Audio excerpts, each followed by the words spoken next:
Welcome back, ladies and gentlemen, and we're still with you on this edition of Cairo Local Time. And as promised earlier today, we have a very interesting topic under discussion: the role of science in preserving the environment, the role of technological innovation in sources of renewable energy, sustainable development, all under discussion in the studio. And I'm very delighted to be joined this afternoon in the studio by my guest, Dr. Mohammed Al-Kurdi, Associate Professor of Material Science. Doctor, thank you so much, sir, for joining us this afternoon. Thank you for this opportunity. Right, so Dr. Mohammed, there's a lot of things to cover.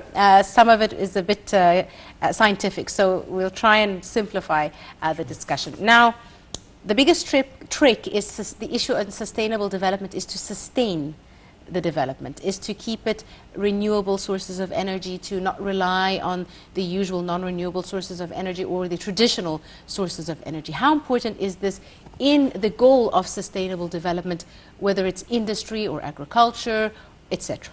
Yes, well, actually, it's very central to this concept because we need to diversify our energy sources, so not to be dependent on one type of energy source, because there is lots of energy sources around us. There are most of them are from right now being used from fossil fuels, but we can certainly move to renewable resources, which costs a little bit less and actually also more sustainable on long term. Right. So, Doctor, you were recently awarded the Best Chemistry Research Paper in 2017 by the Organization of Islamic Countries, the OIC. Tell us a bit about your research and how it is related to this issue. Okay, so for that particular award, it was awarded for one of our research topics that has a contribution for making novel materials. They are actually porous polymers. They act like a sponge to uptake carbon dioxide from air. Okay. And that can have some major contribution towards reducing carbon dioxide emissions from post-combustion, can also have reliable efficiency for upgrading methane and natural gases from the gas wells that we actually recently discovered in Egypt, because the gas wells contain mostly the methane and natural gas, but along with that some percentage of carbon dioxide, which is waste that doesn't need to be piped out and shipped away. So such compounds can help in reducing that amount of carbon dioxide. So these polymers act as sponges to absorb the CO2. The carbon dioxide. Right. Yeah. So carbon dioxide, how can this be used practically, whether, for example, in the industry or in a factory, on a small scale? Right. It depends on the type of application that we would like to target, but optimally it would be some sort of setup like filters, columns that can absorb the emitted carbon dioxide before it escapes to the environment, or as I mentioned, when methane upgrading is to capture the excess carbon, the traces of carbon dioxide that are present with the natural gas before it's being liquefied and shipped. Doctor, so this was your research. Is it being implemented practically somewhere? Is it being used? Because at the end of the day, there's a lot of research papers, etc., but the implementation now, well, the benefits. Exactly, that's a very good point. It's always the difficult point is to move from research into industry. Yes. And we are working on that very hard, so that we need to, first of all, team up with the industry that would like to adopt this kind of new technology, which is also a little bit challenging for industries to change their way of manufacturing and the way of dealing with their production lines. But there are several attempts, and we are also very keen on investigating that. Doctor, tell me now, the issue of sustainable development, renewable energy sources, these are no longer new concepts. These are now supposed to be the norm. Yes. This is the aim, to have sustainable development through rather renewable sources of energy. Tell me, Egypt is very well positioned for renewable sources of energy. We have the sun, we have the wind, we have hydroelectric power. Yeah. Is there another type? No, sun, wind, and water. Right. And nuclear also. We are getting yes, into that. Nuclear. Yes. Okay. So let's talk about the positioning of Egypt. We have a goal, and the government has a goal that by 2022, a certain percentage of the availability of energy will only be through renewable energy. How far are we along to reach that goal? And what are the challenges that we face? I think it's from what we can see that there is a big move into this area, and there have been lots of implementation into that direction. There are very new power plants that are generating electrical energy from solar, and there are two type of technology, that solar concentrators and photovoltaics, and they both are being implemented in Egypt at the same time on a mega scale, actually. That some of the challenges actually is fundamental, and it's wide, it's spread across the world in this kind of dependence or movement into renewable energy, mostly because the renewable energy is actually intermittent. So the sun is not available 24/7. So there is only percentage of time that we can generate electricity from the sun, which requires that if we can generate more than what we need, that we really need to store that into an efficient and practical way so that we can use it during the night or whenever the sun is not available. So storage of sun. Of course, yes. Storage Can we of store wind? well, wind also you can store it in, when you generate electricity from wind, you can store the electricity, and then you try to reuse it whenever you need it. Yeah. So this is the biggest challenge in your opinion, storage. It's being storage. That's besides some other challenges like making those kind of technologies sustainable for a long time, any breakdown, any maintenances, and things like that. Is this kind of technology still very expensive? Or have new players come into the field, like, for example, other countries now that produce this kind of technology, have they kind of diminished a bit in its price? Yes, that happened actually, and it's being decreased. The price is going down very quickly, and it's expected also to go down more quickly as much as the more countries are being,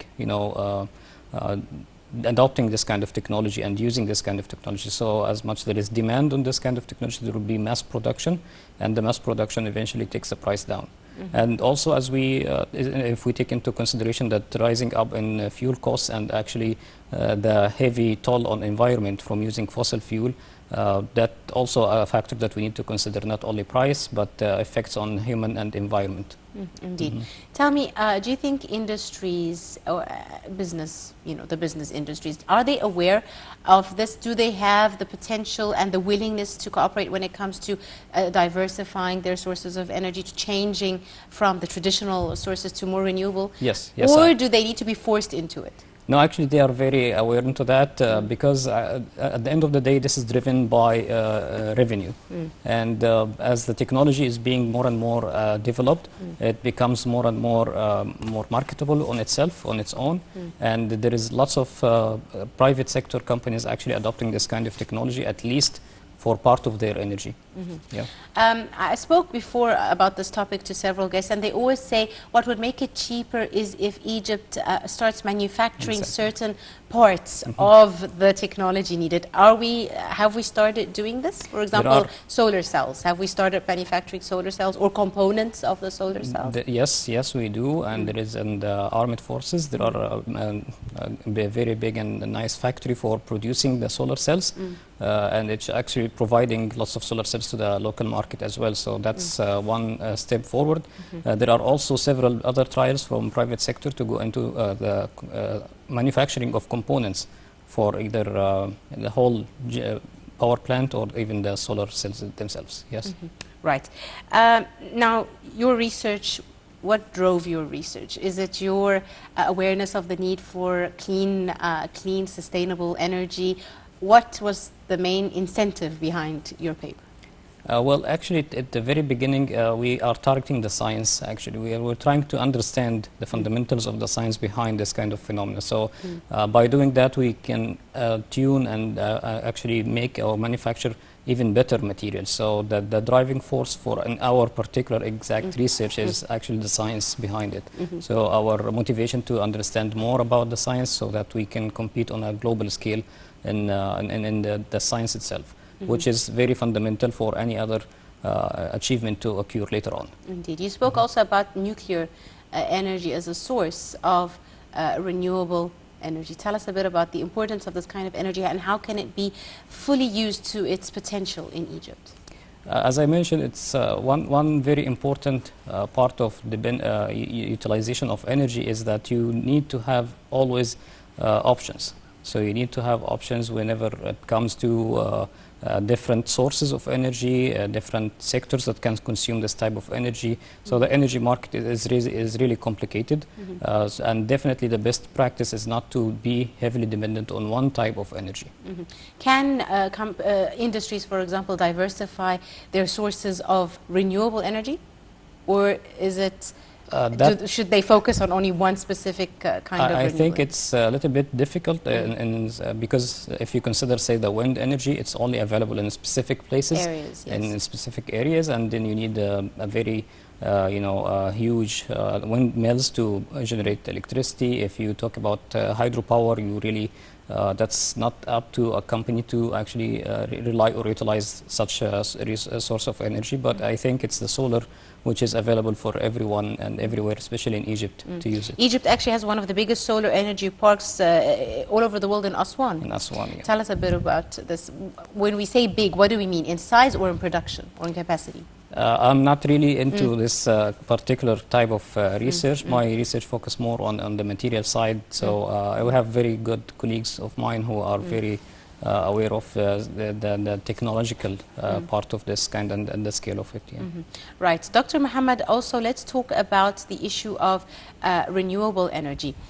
When we speak about renewable energy, we always speak in general terms, the industry, the business markets, etc. How about individuals? Some Yes. people are actually moving to use solar energy at home. Yes.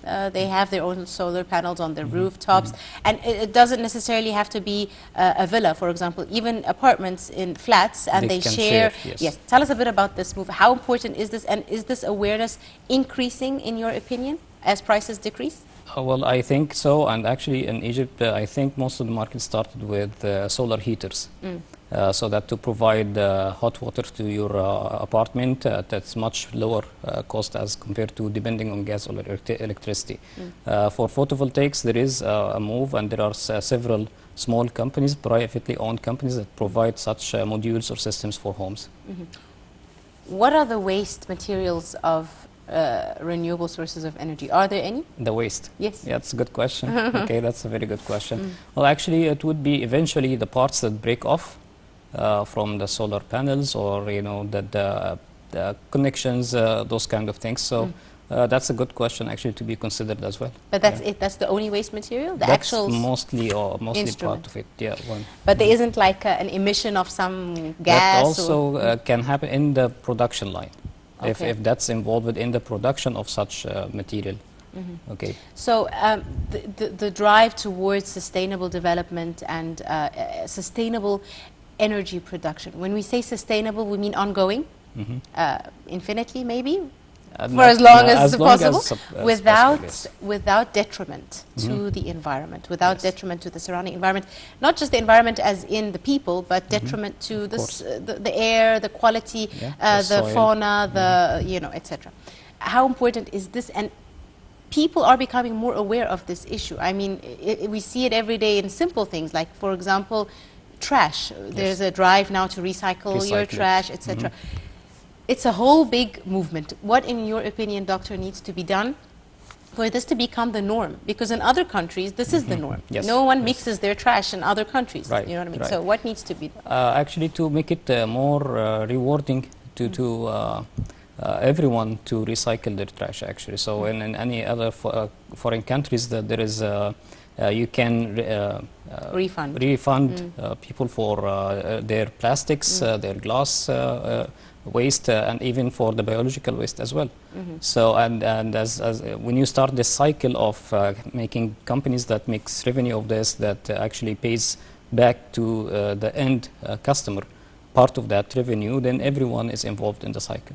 So it becomes, you become motivated. Yes, of course. Driven by income.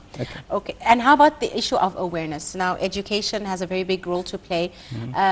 That, you know, from an early age in schools, even from primary, kids need to be educated that renewable energy is the source of energy. It's no longer non-renewable fossil fuels, etc. Is this being done, in your opinion, since you're in the academic field as well? It is to an extent, but I think there is lots of a bigger chance, and actually there is a big room for improvement in this particular area. And part of moving into renewable is to cut on your non-necessary use of fossil fuels and non-renewable resources. So as much as you can cut off your usage, recycle, reuse, and even reduce your consumption, that's actually a very good direction to adopt. So it's actually a culture at the end of the day. Yeah. very quickly, because we're running out of time, Dr. Mohammed, what's your future project or scientific research regarding? Well, we're working on enhancing the efficiency of the photovoltaic cells from the part where we try to make some sort of coverage on the surface of those photovoltaic cells so that it doesn't pick up dust as quickly as it does right now, and even becomes more cleanable, what we call self-cleaning surfaces, so that we can actually replenish them and clean them with less consumption of material. Very good. I'd like to thank you very, very much, Dr. Mohammed Okurdi, Associate Professor of Material Science. Thank you so much, sir, Thanks for a lot. coming. Thank you. And for all your insight. Thank you. Thank you very Appreciate much, it. Doctor. Thank you very much. Ladies and gentlemen, I'm afraid that we have run out of time. That's all we have for you today. We do hope you have enjoyed today's edition of Cairo Local Time. You're in the company of myself, Angie Mohamedi. Thanks for joining us.